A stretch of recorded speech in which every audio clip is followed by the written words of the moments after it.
Voici l'histoire de Jimmy Dwayne Harris, un petit voleur qui passe vite aux choses plus sérieuses. Il s'est dit, s'ils croient que je suis méchant, je vais le leur montrer.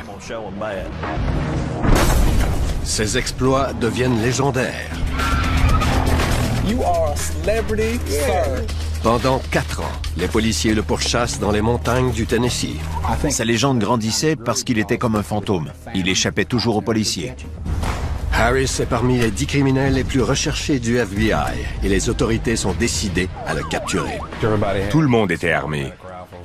On était prêt à faire feu parce qu'on ne savait pas à quoi s'attendre. On m'a poursuivi pendant des années. Voici mon histoire.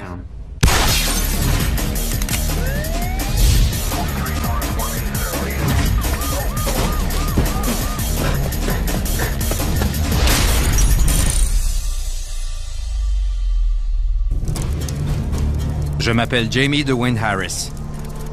J'ai grandi dans une caravane au pied d'une montagne à Egypt Hollow, au Tennessee, à une quinzaine de kilomètres à l'ouest de Chattanooga. Nous étions pauvres. Très pauvres. On avait toutes les difficultés du monde à se payer à manger. J'ai vite décidé que je ferais tout ce qu'il faut pour survivre. Il ne travaillait pas. Il n'avait pas d'emploi à temps plein. Alors il volait pour garder le même style de vie. Pourquoi me botter le derrière pour trouver un emploi quand c'est si facile de prendre ce que je veux? À mes yeux, tout m'était dû. Jamie, I'm getting tired of stopping you like this. I tell you what, I'm gonna write you a ticket. Gotta do it, so you just hang tight. All right, I'll be here. Je connais Jamie Harris depuis 1988. On a grandi ensemble. Il a toujours été délinquant et il ne savait pas ce que c'était que de travailler.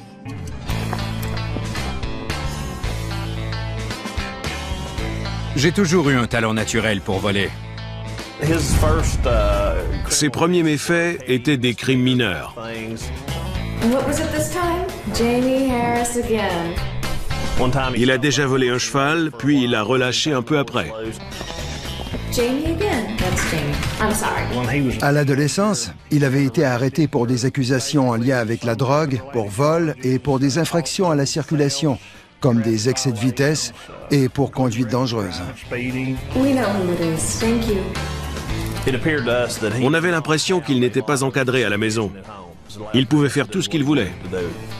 Je dirais que c'est une bonne personne, mais je suis sa mère. C'est juste qu'il a fait des choses qu'il n'aurait pas dû faire. J'ai été détenu dans la prison du comté, mais ce n'était rien. Il ne me gardait jamais très longtemps. À l'âge de 25 ans, j'avais déjà un dossier criminel très chargé. Il volait et il profitait des gens honnêtes tous les jours. Le problème, c'est que le vol ne me rapportait pas beaucoup. Je devais faire plus d'argent. Environ une semaine avant mon 26e anniversaire, j'ai eu une idée géniale. Beaucoup de gens cultivent de la marijuana dans le haut de la vallée parce qu'ils se croient à l'abri et parce qu'ils sont très isolés. J'allais devenir le plus gros trafiquant de marijuana de tout le Tennessee. J'ai donc bricolé une fabrique de marijuana mobile dans la forêt. Il cultivait sa drogue dans une remorque accrochée derrière un VTT. Je pense qu'il l'avait construite lui-même. Il cultivait de la marijuana dans une remorque volée. Il avait percé un puits de lumière dans le toit pour profiter au maximum du soleil. Il avait bricolé un système de miroirs pour faire réfléchir la lumière. Il n'avait pas de tube fluorescent. Il voulait faire pousser sa marijuana sans se faire remarquer. Alors il improvisait avec ce qui lui tombait sous la main. Après quelques mois, j'ai fait ma première récolte d'herbe. Je me suis fait beaucoup d'amis et d'argent. Beaucoup d'argent. Il faisait plus d'argent qu'un travailleur, dans les 5 chiffres. We're looking for Jamie Harris. La police n'aime pas beaucoup les producteurs de marijuana par ici. En fait, ça les énervait vraiment. Peu de policiers étaient affectés au dossier de Jamie. Il y en avait seulement quelques-uns qui travaillaient avec des informateurs, des gens qui gravitent autour du milieu criminel et qui sont prêts à dénoncer n'importe qui. On en profitait le plus possible. Whereabouts did you get this from? I'm Jamie Harris. Jamie Harris, huh? Yes, sir. So whereabouts is this trailer at? Pendant environ 6 mois, tout allait bien, jusqu'à ce que les policiers découvrent mon petit secret. Un jour, ils sont arrivés dans le plus grand des silences. On est arrivé sur place et tout y était, sauf lui. On s'est approché furtivement dans la forêt, mais parfois une petite branche ou une brindille peut casser. Il était très vigilant. Je pouvais presque les sentir venir. À leur arrivée, j'étais déjà loin. Dès qu'il entendait quelque chose d'anormal, il décampait. Ça explique comment il a pu échapper aux autorités pendant si longtemps.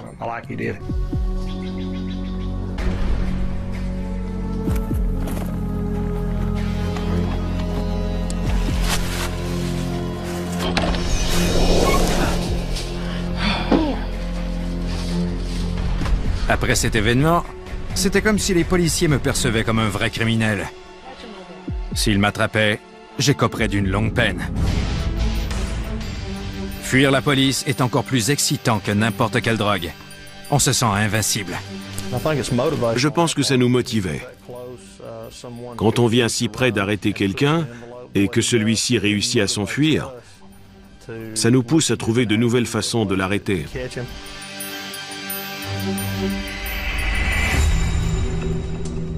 Après que les policiers eurent découvert ma petite fabrique, j'ai recommencé à voler.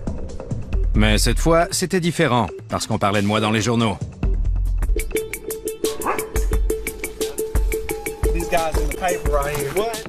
Ça ne me dérangeait pas.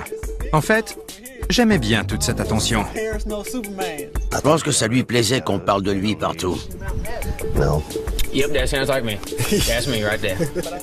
Ça l'amusait. Il jouait au chat et à la souris. Et il gagnait. You are a celebrity, sir. Mr. Hollywood over here. Raise him up, boys. Raise him up. Je l'ai remarqué la première fois quand je faisais mes appels quotidiens aux divers services de police.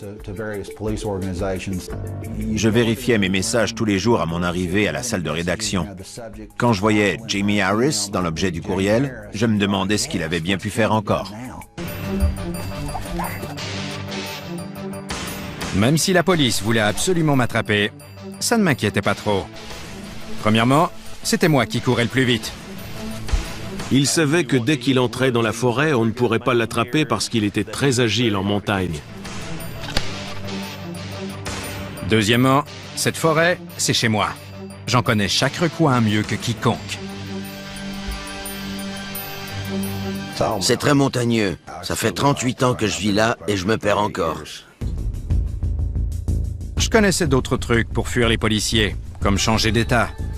La Géorgie et l'Alabama sont juste à côté d'Egypt Hollow. Que font ceux qui commettent un crime au Tennessee? Ils traversent en Alabama et ils y restent le temps que les choses se calment. Ou ils font une promenade en Géorgie.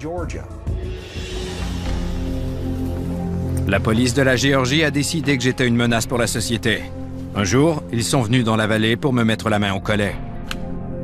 Tout le monde disait qu'il allait nous échapper. Un soir, on a pris une camionnette et on y est allé. Ils m'ont tendu un piège. Il y avait une belle camionnette qui ne demandait qu'à être volée. Je m'étais caché dans le fond de la camionnette. Hands up, Jamie. Hands up, boy. Comment pouvais-je savoir qu'un policier s'y cachait?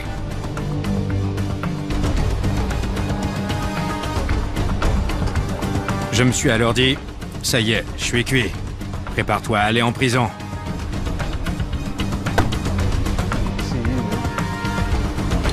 Des gens du coin sont sortis des bois. Mais comme je le disais, j'avais beaucoup d'amis dans la vallée. Et ce jour-là, ils veillaient sur moi.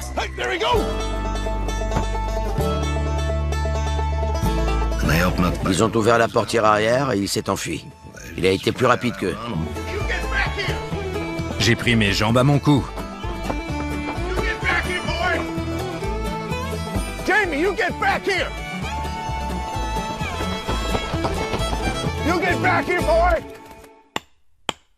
Plus tard, les policiers ont trouvé un petit quelque chose que j'avais laissé derrière. On a retrouvé ses menottes quelque part.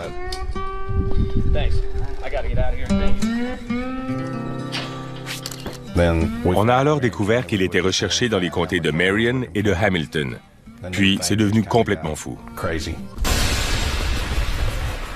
Après avoir échappé à la police, je me suis enfoncé aussi loin que possible dans la forêt. Il était hors de question que les policiers m'attrapent. Personne n'allait me mettre la main dessus. Je m'appelle Jamie Dwayne Harris et je n'ai jamais rien connu d'autre qu'une vie de criminel dans les bois du Tennessee. Pendant des années, j'ai été poursuivi par les policiers de 3 États différents, mais j'ai toujours été plus malin qu'eux et j'ai toujours réussi à leur échapper. Il faut dire que je connaissais ces bois comme le fond de ma poche et je n'avais peur de rien. Il faisait des choses vraiment stupides.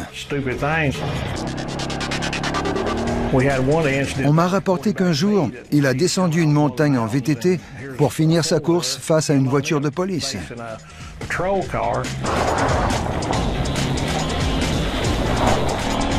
Il n'a même pas ralenti. Il a foncé pour prouver qu'il n'était pas une poule mouillée.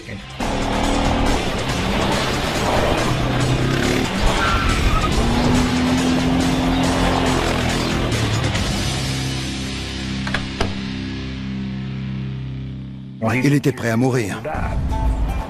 Il m'a déjà dit qu'il avait peu de raisons de vivre.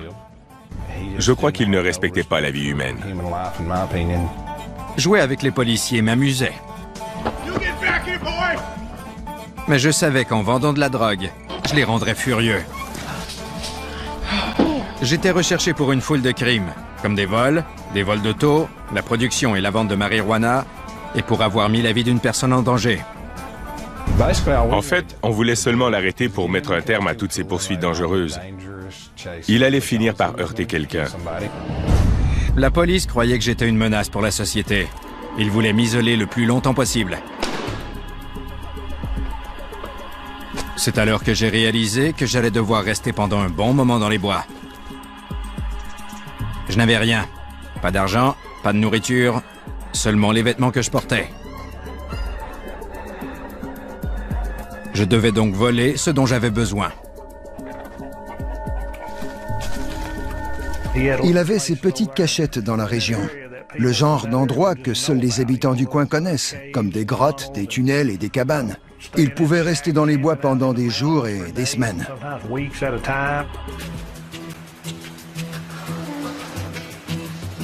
Je me débrouillais bien. Je mangeais le poisson que je pêchais dans le lac Nickajack, près d'Egypt Hollow. Quand on grandit dans les montagnes du Tennessee, on développe son instinct de survie. Il pouvait survivre. Il est de la campagne, alors il sait comment faire un feu. Il sait comment rester au chaud. Il ne restait jamais au même endroit longtemps. C'était comme chercher une aiguille dans une botte de foin. Peut-être même encore pire que ça. Il se déplaçait tout le temps. C'est pour ça qu'on a eu de la difficulté à l'attraper. J'ai vite compris que je devais toujours bouger. Heureusement pour moi, la vallée était juste à côté de la Géorgie et de l'Alabama. On a collaboré étroitement avec le shérif Street du comté de Dade. Il passait constamment du nord de l'Alabama au nord de la Géorgie. C'était difficile de déterminer où il se trouvait exactement pour l'épingler. Il était insaisissable. J'entendais souvent des policiers me raconter qu'ils avaient vu Jamie la veille, sans pouvoir l'attraper. Il disparaissait littéralement dans les montagnes. Je restais caché dans la forêt et je ne sortais que si c'était nécessaire. Je savais que la police me cherchait partout. Ils utilisaient même les chiens pour tenter de me trouver. Je pense qu'ils ignoraient complètement où il se cachait pendant de longues périodes. Mais je me souviens aussi que les policiers voulaient lui inculquer une fausse sensation de sécurité, en faisant semblant de ne pas savoir où il était. Après un certain temps, j'en ai eu assez et j'ai pris quelques risques. J'ai rejoint des amis et on a fait la fête un peu. Listen, I've got the greatest idea I've ever had, all right? You need to calm down. No, you need to listen up. There is this freaking car dealership. Mon ami avait entendu parler d'un concessionnaire à Murfreesboro à environ 1 heure d'ici. We can just freaking take whatever's there, man. Il y avait des Jeeps qui ne demandaient qu'à être volés.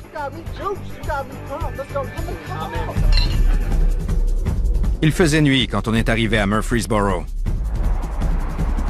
On est entré chez le concessionnaire sans se faire voir. On a choisi notre véhicule préféré, on a court-circuité le démarreur et on est retourné à Egypt Hollow à bord. Ils ont pris le train jusqu'ici. Ils ont traversé la rue et j'imagine qu'ils ont court-circuité un véhicule et ils ont déguerpi. Jamie Harris était le chef de la bande. Ils sont allés se cacher dans la région de la montagne Etney.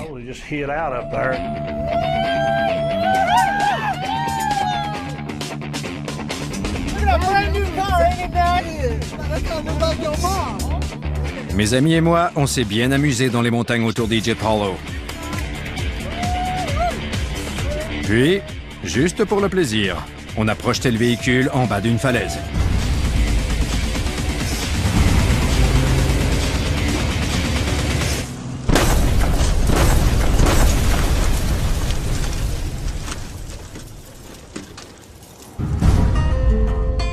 On a fait ça juste pour s'amuser. Il ne restait plus rien. C'était une perte totale. Ça représentait une perte de 70 000 $. La police voulait vraiment me mettre le grappin dessus pour m'accuser de vol de véhicule. Je suis donc retourné me cacher dans les bois. Il y a plusieurs cabanes abandonnées un peu partout dans la montagne, alors je me suis réfugié dans l'une d'elles. C'était minuscule, mais c'était assez grand pour y dormir quand il faisait froid.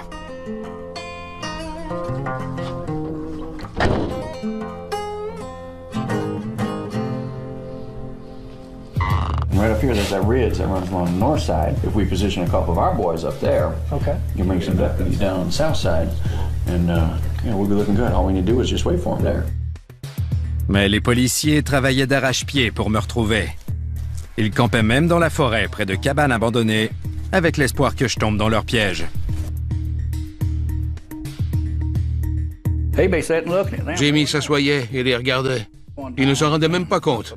Une fois, il le cherchait partout. Jamie était plus haut dans les bois. Et il leur a crié « Vous ne cherchez pas au bon endroit ».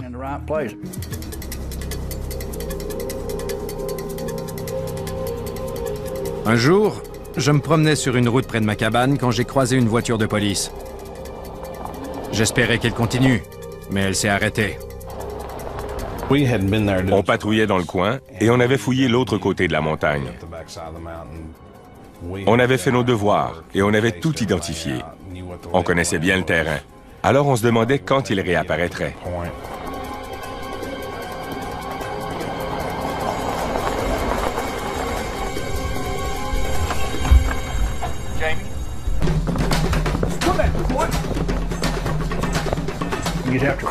Il fallait le prendre par surprise. Et c'était très difficile, parce qu'il faisait le guet jour et nuit. J'ai déguerpi dans la montagne jusqu'à ma cabane. J'entendais les policiers derrière moi. Il était rapide. Il n'avait pas peur de courir, de sauter d'une falaise ou de foncer dans les bruyères. Je me suis caché dans la cabane et j'ai verrouillé la porte derrière moi.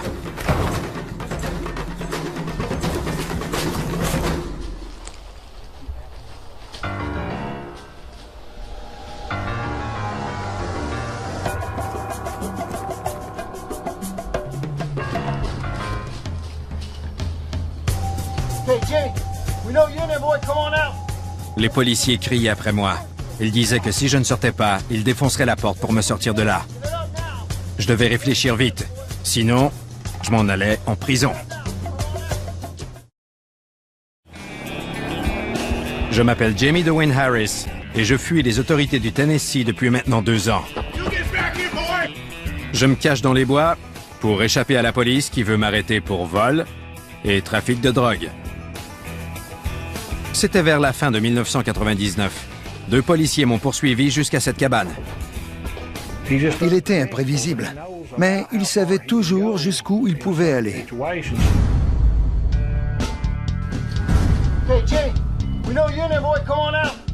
Je savais que j'étais coincé.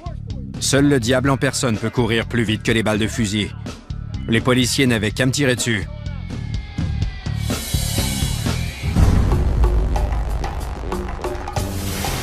Sans même y penser, j'ai déguerpi le plus vite possible. Les policiers ne l'avaient vraiment pas vu venir. Ouais, c'est un mystère. La plupart des gens auraient fui par la porte arrière, mais lui, il était assez téméraire pour foncer sur les policiers sans avoir peur de se faire prendre. Il n'était pas assez futé pour l'attraper. Chaque fois, il leur a échappé. Il les ridiculisait. J'entendais les policiers derrière moi, mais ils n'étaient pas capables de me suivre. J'ai sauté dans les bruyères et j'ai continué à courir. Jusqu'à ce que j'arrive devant une clôture de près de 3 mètres de haut. Comme un chat sauvage, j'ai grimpé et je l'ai traversé.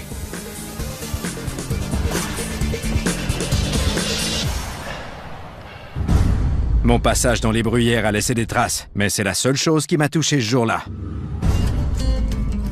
Les nouvelles locales se sont délectées de ma fuite spectaculaire et les gens du coin m'encourageaient. Les médias l'ont présenté comme une sorte de Robin des Bois.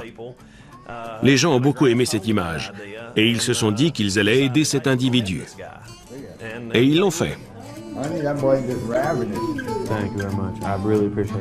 Les gens l'aidaient à se cacher et ils l'accueillaient comme s'il était de la famille, que ce soit le cas ou non.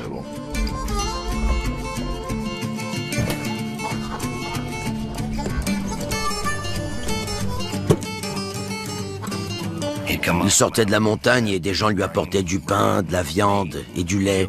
Il avait plusieurs amis qui l'aidaient. À mes yeux, ils étaient aussi coupables que lui. Vous faites soit partie de la solution, soit du problème. C'était frustrant. Chattanooga police reported today that fugitive Jamie Dwayne Harris of Marion County led Georgia officers and Chattanooga police on a chase through Lookout Valley. Les gens disaient que j'étais célèbre. Chaque fois que j'échappais aux autorités, ma légende grandissait. Sa légende grandissait parce qu'il était comme un fantôme. Il échappait toujours aux policiers. C'était un jeu pour lui, et toute cette attention le stimulait. L'intensité de leur détermination à arrêter ce gars s'intensifiait chaque fois qu'il réussissait à leur échapper. À un certain moment, j'ai pensé qu'on ne l'attraperait jamais.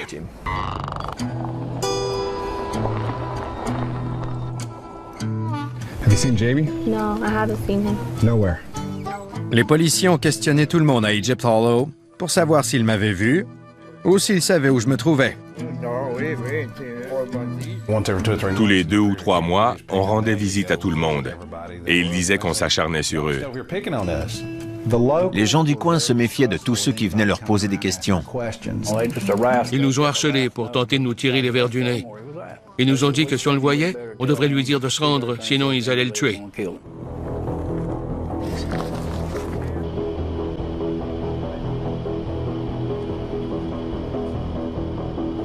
C'était très frustrant. Et certains membres de sa famille nous ont fait passer pour les méchants. Excuse me, ma'am. I need to ask you some questions. Uh-huh. When was the last time you seen your boy? Oh, it's been a good while since I've seen that boy. If you've been lying to me and we find out, you can get into a whole lot of trouble. You know that, right?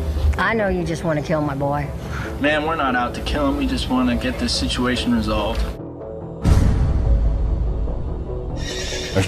Il a détruit des biens valant des milliers de dollars. Juste pour le plaisir.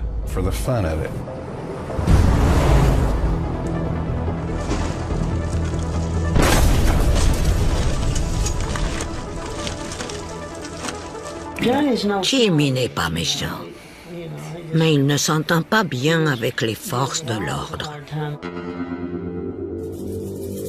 À quoi bon être une célébrité si on ne peut voir personne? J'avais envie de compagnie. Alors je me suis dit que même si certains ne m'aimaient pas, ils aimaient encore moins les policiers. Ça m'a donné la confiance nécessaire pour aller faire un tour dans un bar, pour la première fois depuis longtemps.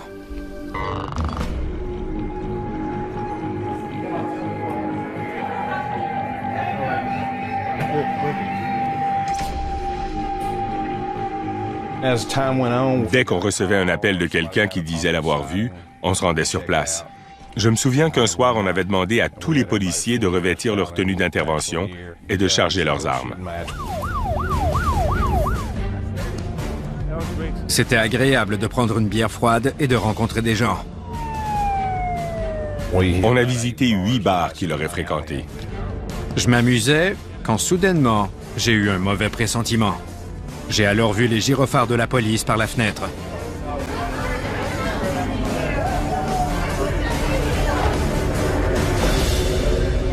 Okay, everybody quiet, please. Okay, you know me. I am Sheriff Street. I am looking for Jamie Harris. You all know Jamie Harris. Here. La plupart des gens présents ne toléraient pas les forces de l'ordre. Parfois, il suffit de demander où il se trouve et on obtient une réponse. Mais cette fois-là, on n'a pas eu cette chance. It will go best for everyone if he will turn himself in. J'ai failli avoir quelques altercations. Je devais leur dire que s'ils savaient où il était et si on l'attrapait dans leur établissement, on devrait les arrêter pour refus de collaborer. Les policiers ne savent même pas à quel point ils ont failli m'attraper cette fois-là. Au printemps de 2000, ils étaient aussi à bout que moi. Ils continuaient de m'épier en espérant que je tombe dans leur piège. On partait en petits groupes et on se camouflait. Une fois, on le surveillait, un agent et moi, et on était très bien cachés. Soudain, un homme est sorti de la cabane en fonçant vers nous.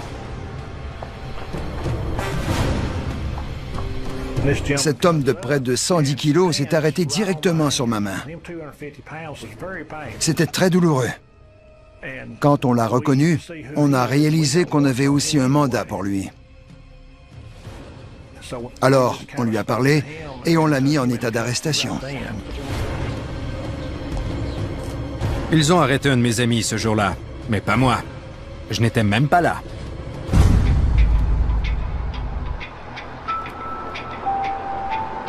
Puis, par une belle soirée de printemps, en mai 2000,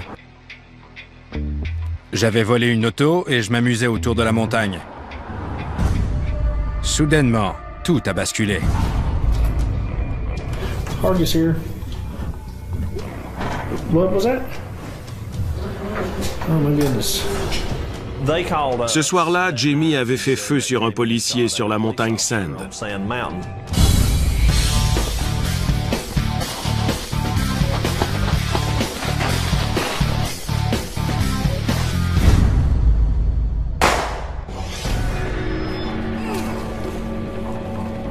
Je n'étais plus qu'un simple voleur pour les policiers. J'étais devenu un dangereux criminel capable de tout.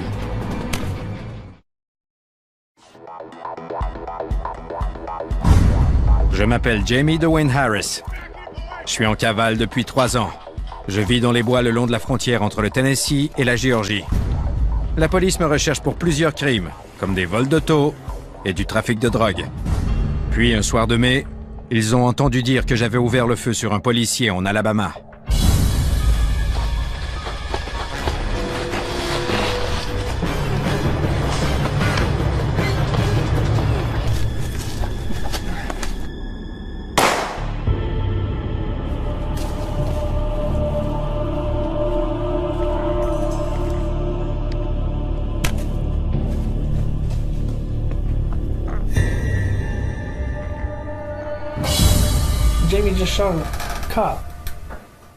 Dès cet instant, ils ont commencé à me voir comme étant une véritable menace pour la communauté. Je me suis alors dit qu'il était passé à un autre niveau.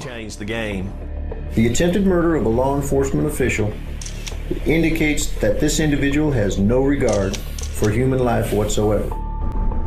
KHK All Country News Lineup. Law enforcement today announced a $14,000 reward for information leading to the arrest of fugitive Jamie Harris for the shooting of a North Alabama police chief. Les policiers n'aiment pas qu'on tire sur un des leurs. Quand on a appris que Jamie avait fait feu sur un policier, l'ambiance a changé. La vie d'un policier était en danger. Alors c'était plutôt triste. Je crois que ça a été l'instant crucial où il s'est dit « S'ils croient que je suis méchant, je vais le leur montrer ».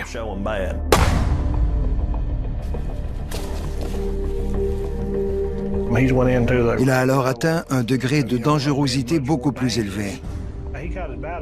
Ça ne pouvait pas être pire. Tous les agents de police des 3 États devaient être à ma recherche. Ils risquaient même de tirer dès qu'ils me verraient. Tous les agents étaient décidés à l'arrêter, parce qu'on ne peut pas s'en prendre impunément à un collègue policier. Ils allaient l'attraper coûte que coûte. J'ai entendu des sirènes qui approchaient et je me suis enfui dans la vallée. J'étais maintenant recherché pour avoir fait feu sur un policier. Ils m'en voulaient vraiment. You are not going to believe this. Apparently he got into a scuffle with a cop and... Les gens ont été très surpris par cette nouvelle dans la salle de presse. On le soupçonnait alors d'avoir ouvert le feu sur un agent de police. Il était donc prêt à tout pour ne pas être pris. Les gens sont capables de choses terribles lorsqu'ils sont acculés au pied du mur.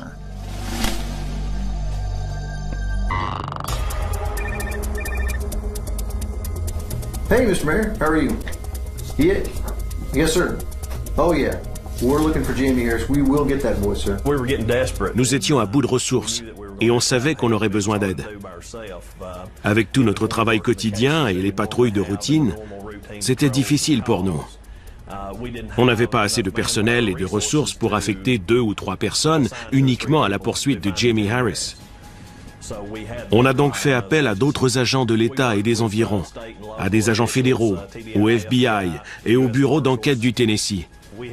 On a aussi eu recours à l'hélicoptère de la patrouille routière du Tennessee. On a tout fait pour le retrouver. Pour la première fois depuis que j'étais en fuite, j'avais peur. Chaque jour, quand je me levais, je me demandais s'ils allaient m'attraper et me jeter en prison ou m'abattre comme un chien. Je me suis caché pendant plusieurs jours. Je n'avais plus beaucoup de nourriture, mais il n'était pas question que je descende en chercher dans la vallée. Même allumer un feu me semblait risqué. On a installé des barrages routiers et on surveillait les maisons de ses amis et de sa famille dans le comté de Marion. Quand on apprenait qu'il pouvait se trouver dans une maison précise, on s'installait derrière et on observait avec des jumelles. Un jour, j'ai décidé de retourner dans la vallée pour savoir ce qui se passait. Les policiers m'avaient sûrement tendu un piège et ils devaient attendre impatiemment que je tombe dedans. Je m'appelle Jamie Dwayne Harris. Je mène une vie de fugitif depuis plus de 3 ans. Je suis une légende dans la région. Fugitive Jamie Dwayne Harris led Georgia officers on a chase through Lookout Valley. Fuir les autorités était comme un jeu pour moi. Et je me débrouillais plutôt bien. Mais ils m'ont ensuite accusé d'avoir fait feu sur un policier en Alabama.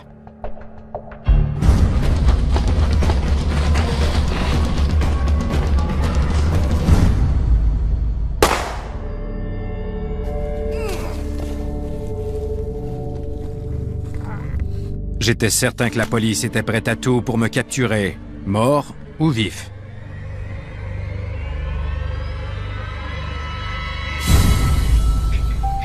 Je suis resté caché dans les bois pendant environ 1 semaine. J'avais l'impression que tous les policiers du coin étaient à Egypt Hollow pour me trouver. Puis, un après-midi, j'ai décidé d'aller chez ma mère. Je savais que c'était risqué, mais je l'ai fait quand même. Je ne voyais aucun policier aux alentours. Alors je me suis doucement approché de la porte arrière.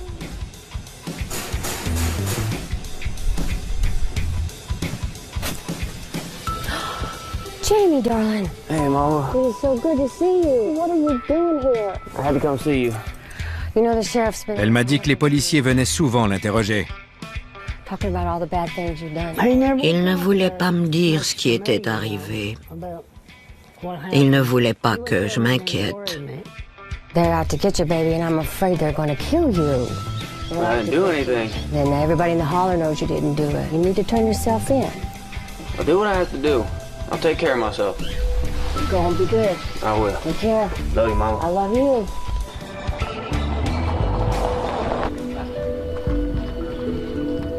On essayait de les convaincre, elle et son mari, de lui demander de se rendre. Je lui ai dit que c'est tout ce qu'on voulait. I don't know about that, Sheriff. I mean, he is a good boy. C'est le rôle d'une mère. On savait qu'elle agirait comme une mère et qu'elle essaierait de protéger son enfant. We cannot be following him over all the hills and hollers of this county and him causing trouble. Je priais tout le temps pour lui. Je ne voulais pas qu'il se fasse tuer, vous comprenez? Les liens du sang sont très forts. Tout le monde le sait et c'est vrai. Aucune mère ne veut croire que son fils est une mauvaise personne ou un criminel. Je crois qu'aucun de ses méfaits ou de ses crimes n'aurait pu être assez grave pour que sa mère le dénonce. Après 3 ans de cavale, j'imagine que ça aurait été plus sage de me rendre. Mais ce n'était pas la façon de faire de Jamie Dwayne Harris. Enfreindre la loi était devenu mon métier, alors pourquoi m'arrêter? News update. A $14,000 award has been offered by law enforcement agencies and private citizens for the arrest of fugitive Jamie Harris. Il avait un scanner qui lui permettait de savoir où les policiers se trouvaient et ce qu'ils faisaient. Harris is on the Tennessee Bureau of Investigation's 10 Most Wanted list. C'était la plus grande chasse à l'homme de toute l'histoire du Tennessee et c'était à cause de moi. Puis j'ai entendu une nouvelle qui m'a coupé le souffle. What's up, man? Good, man. What's going on, man? Hey, yo, I got some good news for you, man. Yeah? You know the cop they said you killed? Yeah. They found out he was lying. So you clear, man, you good. Really? Le policier a mis 2 semaines à tout avouer.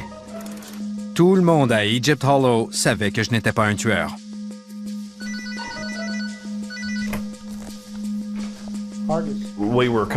Le shérif du comté de Jackson, en Alabama, nous a appelés pour nous dire que Jamie n'avait pas fait feu sur son agent. Le policier s'était blessé lui-même. Le policier qu'on m'accusait d'avoir blessé par balle avait inventé cette histoire parce qu'il avait honte de s'être blessé lui-même. On y avait consacré beaucoup de ressources pour ensuite découvrir que c'était un mensonge. C'était dur à avaler. J'étais gonflé à bloc. C'était l'occasion de célébrer. Alors je suis allé faire la fête avec quelques amis. Je savais que la police me recherchait toujours, mais je me suis beaucoup amusé. J'étais tellement soulagé de savoir qu'il ne me tuerait pas pour avoir fait feu sur un policier que j'en ai presque oublié que j'étais un fugitif. Le temps est passé très vite. C'était environ 1 an après les aveux du policier. J'étais chez mon ami Darren et sa femme dans le comté de Dade, en Géorgie. Je fumais un joint dès que j'en avais l'occasion, et c'est probablement ce qui m'a rendu stupide. Je n'ai pas réalisé que les policiers m'avaient repéré. On relaxait et on discutait quand j'ai entendu un bruit à l'extérieur. Un soir, la division des fugitifs de Chattanooga nous a révélé où ils se trouvaient. On a donc élaboré un plan d'action tous ensemble. On connaissait le secteur parce qu'on avait déjà surveillé cette maison. Ils l'ont pourchassé pendant 4 ans et il ne l'aurait jamais attrapé si un de ses amis ne l'avait pas dénoncé. L'équipe tactique d'intervention a encerclé la maison. Et dès que tout le monde a été prêt, on a frappé. Je me préparais à regarder par la fenêtre quand ils ont enfoncé la porte avant.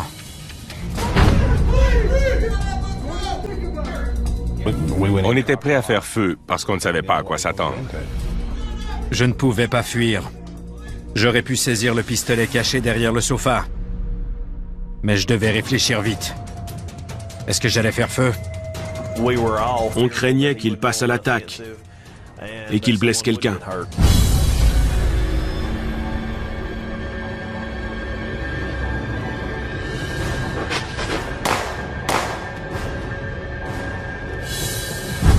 Jamie était assis sur le sofa et il a levé les mains en l'air. Il y avait un pistolet derrière lui. Un des agents a dit « Je savais que je n'avais aucune chance de m'évader cette fois-ci. Je n'avais plus qu'une chose à faire. »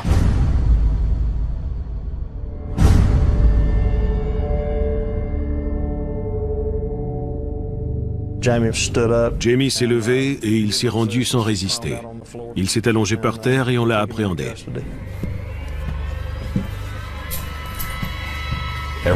Tout le monde, sauf la dame, était par terre. On les a fouillés, puis on lui a passé les menottes et on l'a emmené.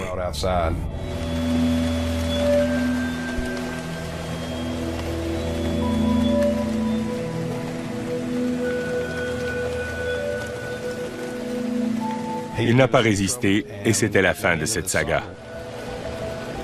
Les gens atteignent un point où ils se disent qu'ils ne peuvent plus revenir en arrière. Et ils s'enfoncent. Je suis convaincu que c'est ce qui s'est produit dans cette affaire.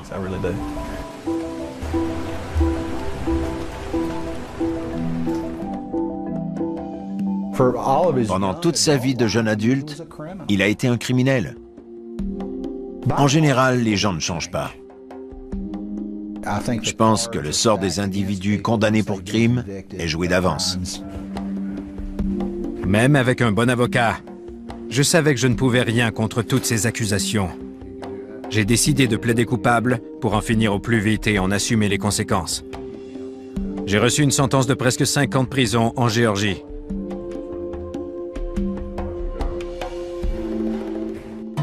Mais je n'ai aucun regret. Pendant plus de 4 ans, j'ai vécu à ma manière dans les bois. Je déteste être en cage. Dès que je serai libéré, je retournerai chez moi, à Egypt Hollow.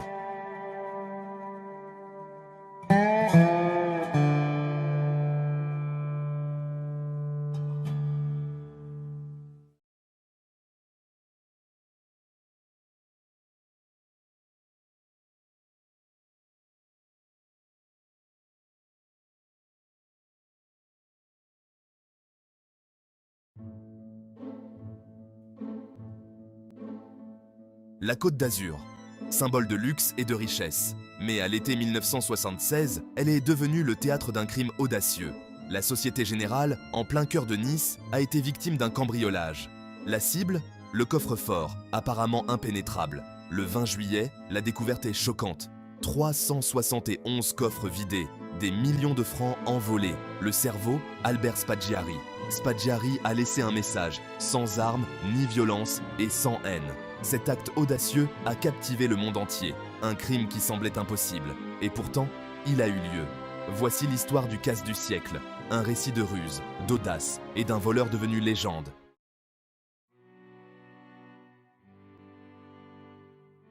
Albert Spaggiari est né le 14 décembre 1932 dans les Hautes-Alpes. Son enfance est marquée par la perte. Son père décède alors qu'il n'a que 3 ans. À l'école, Spaggiari est victime d'intimidation. Ses origines italiennes font de lui une cible. Cela nourrit en lui un désir brûlant. Il leur prouverait qu'ils ont tort. Il deviendrait quelqu'un. À 16 ans, Spaggiari fugue. Il part à la recherche de Salvatore Giuliano, un séparatiste sicilien. Giuliano était un héros populaire, une sorte de Robin des Bois qui volait les riches pour donner aux pauvres. Cette rencontre marque le jeune Albert. Elle renforce sa méfiance envers l'autorité et sa fascination pour la vie en marge des règles. Malgré sa nature rebelle, Spaggiari s'engage dans l'armée française. Il sert au sein du 3e régiment de parachutistes coloniaux en Indochine. C'est là, dans le creuset de la guerre, que commence sa vie de criminel. Nous sommes en 1953. Hanoï, au Vietnam, est une ville en guerre. Les parachutistes français, comme Albert Spaggiari, mènent une bataille perdue d'avance contre le Viet Minh. Un soir, Spaggiari et ses camarades se retrouvent au Milk Bar, un établissement malfamé du quartier chaud d'Hanoï. Les détails restent flous, mais on raconte que le gérant du bar aurait manqué de respect aux frères d'armes de Spaggiari. C'est un affront que Spaggiari ne peut ignorer. Il décide de prendre les choses en main. Cette nuit-là, Spaggiari retourne au Milk Bar. Il utilise ses compétences pour forcer le coffre-fort du bar et s'enfuir avec la recette. Un acte audacieux, motivé par un sentiment de camaraderie et une soif de vengeance. C'est aussi la première incursion connue de Spaggiari dans le monde du crime.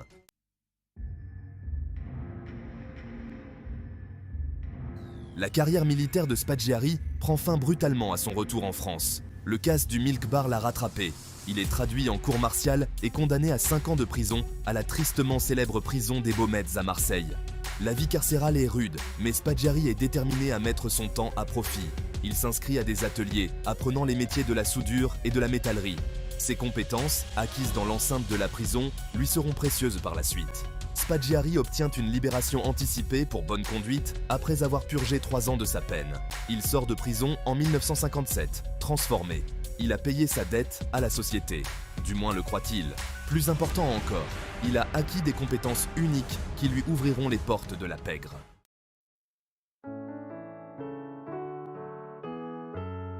Après sa libération, Spaggiari aspire à un nouveau départ.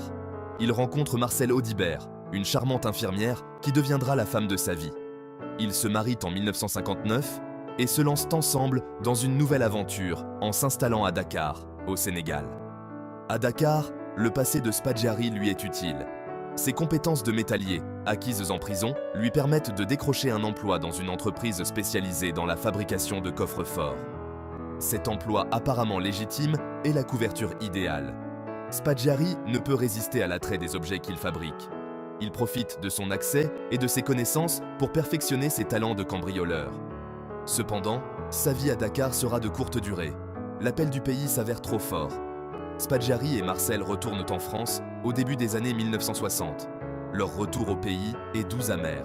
Spaggiari est rapidement arrêté pour son implication dans une imprimerie clandestine de l'OAS, un groupe paramilitaire d'extrême droite opposé à l'indépendance de l'Algérie. Il est condamné à 4 nouvelles années de prison.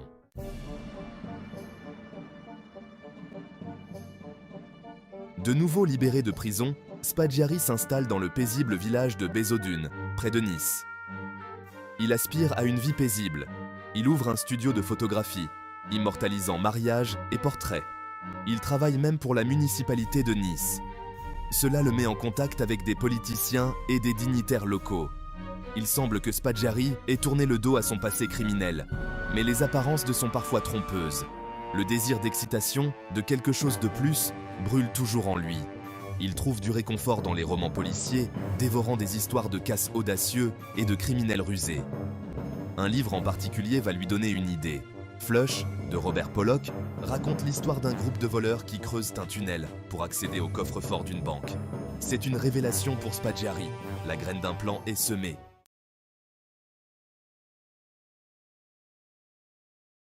Spaggiari a trouvé la cible idéale, la Société Générale de Nice. Le coffre-fort de la banque, avec ses murs épais et l'absence de système d'alarme, est considéré comme impénétrable. C'est un défi que Spaggiari ne peut refuser. Il a besoin d'un plan, d'un moyen d'atteindre le coffre-fort sans se faire repérer.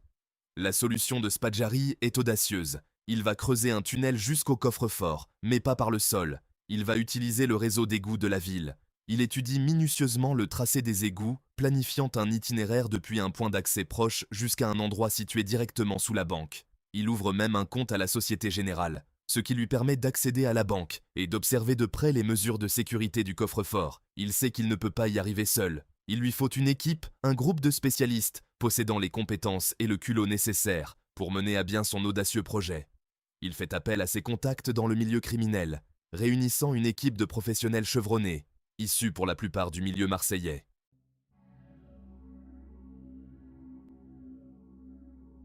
Troisième partie, le casse. L'équipe de rêve de Spaggiari est composée d'une 15aine d'hommes. Chaque membre a un rôle précis. Ce sont des experts dans leur domaine. Le secret est primordial. Ils commencent leur travail en mai 1976. Le travail est pénible et dangereux. Pendant 3 mois, ils travaillent sans relâche. La date du casse est fixée, le week-end du 17 juillet 1976. Le 9 juillet, le président français Valéry Giscard d'Estaing effectue une visite officielle à Nice.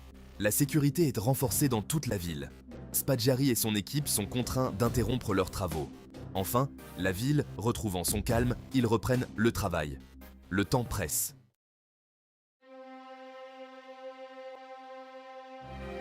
La nuit du vendredi 16 juillet 1976 arrive. La tension est à son comble, alors que Spaggiari et son équipe se rassemblent dans le tunnel d'égout, à quelques mètres seulement de leur cible. Ils ont atteint le dernier mur qui les sépare du coffre-fort de la banque. Précautionneusement, ils s'attaquent au béton et à l'acier. Les heures passent, rythmées par le bruit du métal gratté et des jurons étouffés. Enfin, dans un craquement assourdissant, le mur cède. Ils sont à l'intérieur.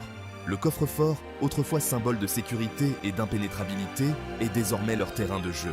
L'air est chargé d'anticipation alors qu'ils commencent à ouvrir les coffres-forts, les uns après les autres.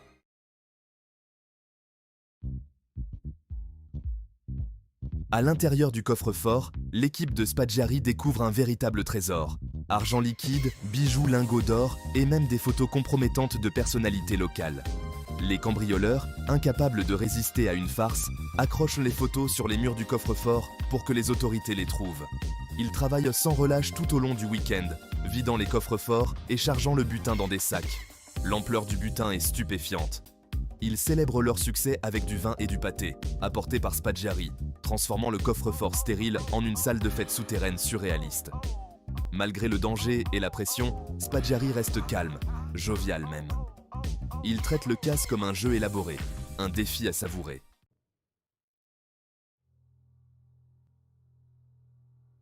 L'évasion vers le paradis. Au fil du week-end, l'ambiance à l'intérieur du coffre-fort change. De fortes pluies se sont abattues sur Nice, provoquant la montée des eaux dans les égouts. Le risque d'être piégés sous terre, leur voie d'évacuation coupée par les inondations, devient bien réel. Spaggiari, toujours pragmatique, prend la décision de mettre fin au casse plus tôt que prévu. Ils ont déjà amassé une fortune, bien plus qu'ils n'auraient pu l'imaginer. L'avidité, il le sait, pourrait les perdre. Le dimanche soir, ils chargent le dernier butin dans leur véhicule qui les attendent. Avant de sceller l'entrée du tunnel, Spaggiari laisse son message désormais célèbre sur le mur du coffre-fort. Sans armes, ni violence et sans haine. Un dernier geste de défi, un pied de nez aux autorités. Le gang se disperse dans la nuit, chaque membre disparaissant dans les rues labyrinthiques de Nice, les poches pleines de richesses. Le plan audacieux de Spaggiari a fonctionné. Ils ont réussi l'impossible.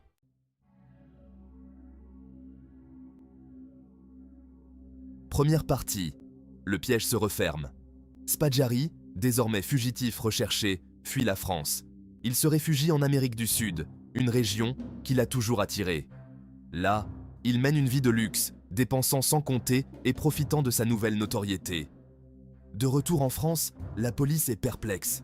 Le message laissé dans le coffre-fort, sans armes, ni violence et sans haine, ne correspond au profil d'aucun gang criminel connu. L'enquête semble dans une impasse.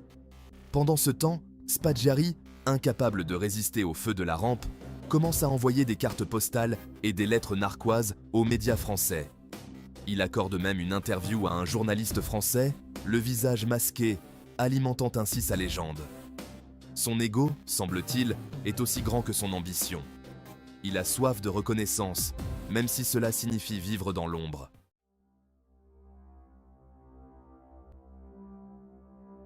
Deuxième partie, un pacte avec le diable. Le séjour de Spaggiari en Amérique du Sud n'est pas qu'un long fleuve tranquille. La France, les sensations fortes de la proximité de l'action lui manquent. À la surprise générale, il prend contact avec la CIA américaine. Il prétend détenir des informations sur un prétendu complot contre le gouvernement américain. Son histoire est rocambolesque, presque certainement inventée de toutes pièces. Il espérait sans doute échanger ces informations contre une protection, voire une nouvelle identité. La CIA, bien que sceptique, l'écoute. Elle y voit une occasion de recueillir des renseignements sur le milieu criminel français, voire d'exploiter Spaggiari à ses propres fins. Mais la rencontre ne se déroule pas comme prévu pour Spaggiari. La CIA démasque sa supercherie. Elle alerte les autorités françaises de sa présence. La chance de Spaggiari est en train de tourner.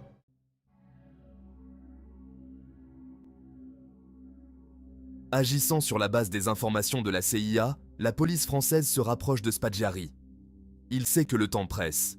Il retourne en France, cherchant refuge au seul endroit où il pense qu'on ne le cherchera jamais, à la vue de tous.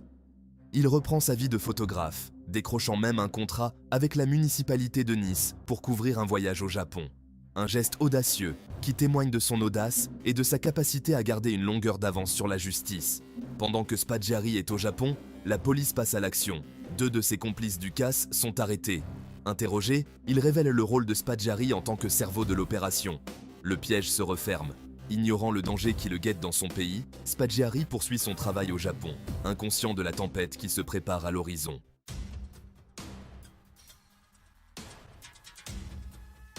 À son retour du Japon, Spaggiari est arrêté à l'aéroport de Nice le 27 octobre 1976. La police, forte de nouvelles preuves et des aveux de ses complices, est convaincue de tenir son homme. En perquisitionnant la maison de campagne de Spaggiari, la police découvre une cache d'armes et d'explosifs. Une découverte surprenante qui le relie à d'autres activités criminelles et laisse penser que le personnage de gentleman cambrioleur n'était que cela, un personnage. Face à des preuves accablantes, Spaggiari surprend tout le monde. Il avoue être le cerveau du casse de la Société Générale. Cependant, fidèle à son code d'honneur, il refuse de révéler les noms de ses complices. Il affirme qu'ils ont agi de leur propre chef, suivant ses instructions, mais sans qu'il en ait eu connaissance. Les autorités sont sceptiques, mais n'ont d'autre choix que d'accepter sa version des faits. Spaggiari, semble-t-il, se contente de porter le chapeau, protégeant son équipe et consolidant son image d'homme d'honneur, même face à la justice.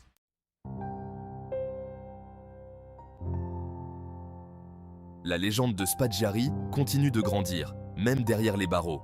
Il devient un héros populaire, admiré par certains pour son audace et sa capacité à déjouer les autorités. Il est perçu comme un symbole de rébellion contre l'establishment, un Robin des Bois des temps modernes, qui s'en prenait aux institutions plutôt qu'aux individus.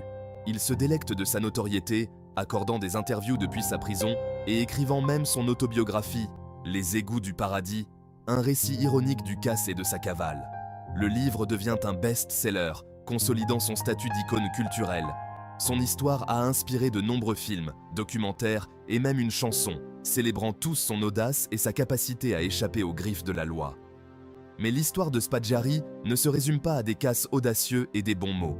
C'est une histoire sur l'attrait de la célébrité, la frontière ténue entre le criminel et la célébrité, et le pouvoir durable d'une bonne histoire, même si cette histoire est ancrée dans le crime et la tromperie.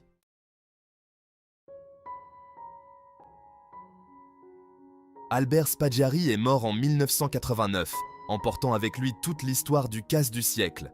À ce jour, les millions volés n'ont jamais été retrouvés. Certains pensent que Spaggiari a caché le butin.